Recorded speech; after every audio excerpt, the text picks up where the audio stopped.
વડોદરા શહેરમાં માનવ સેવા અને પરોપકાર માટે જાણીતી નિસહાય બ્લાઇન્ડ ચેરિટેબલ સેવા ટ્રસ્ટ દ્વારા ધાબળા અને ડ્રેસ વિતરણનો નિઃસભર સેવા કાર્યક્રમ યોજાયો હતો. ટ્રસ્ટના 35 વર્ષ પૂર્ણ થતા અવસરે માજલપુરના અવધૂત ફાટક નજીક સ્થિત માનવ ધર્મ આશ્રમ ખાતે વિશેષ કાર્યક્રમનું આયોજન કરાયું હતું. કાર્યક્રમ દરમિયાન ટ્રસ્ટની સેવાકીય પ્રવૃત્તિઓમાં સતત યોગદાન આપી રહેલા કાર્યકરોને સન્માનિત કરવામાં આવ્યા. સાથે જ આશ્રમમાં નિવાસ કરતા 100 અંધજનોને ધાબળા અને અંધ બહેનોને નવા ડ્રેસનું વિતરણ કરવામાં આવ્યું, જેથી શિયાળાની ઋતુમાં તેમના માટે રાહતરૂપ બની રહે.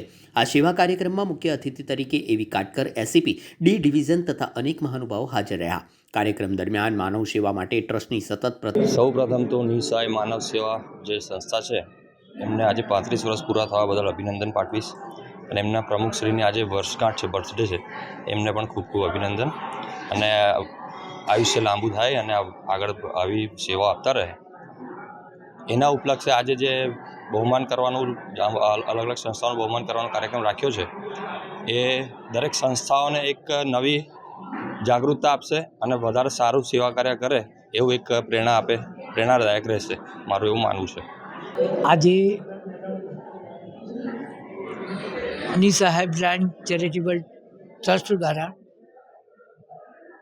વિશ્વ દિવ્યાંગ સપ્તાહ નિમિત્તે વિવિધ દાતાઓની મદદથી અમે માનવ મંદિર ખાતે આ કાર્યક્રમ કરેલ છે, જેમાં સમાજમાં શ્રેષ્ઠ કામ કરે એવી વ્યક્તિઓનું બહુમાન,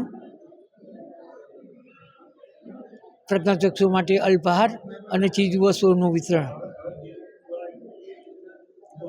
સમાજ જે અમને આપે છે એ ખરેખર પ્રશંસનીય રહે છે. અમારા ઘણા કાર્યક્રમો વર્ષ દરમિયાન થાય છે. ઈદ, દિવાળી, હોળી અને અન્ય તહેવારો ઉજવણી કરીએ છીએ. ઉપરાંત વિવિધ સંગીતની સ્પર્ધાઓ, વક્તૃત્વ સ્પર્ધા, બ્રેલ વાંચન સ્પર્ધા, સમાજની મદદથી અમે આ કાર્યક્રમ કરીએ છીએ. બરાબર. આજે કોણ ઉપસ્થિત રહ્યો?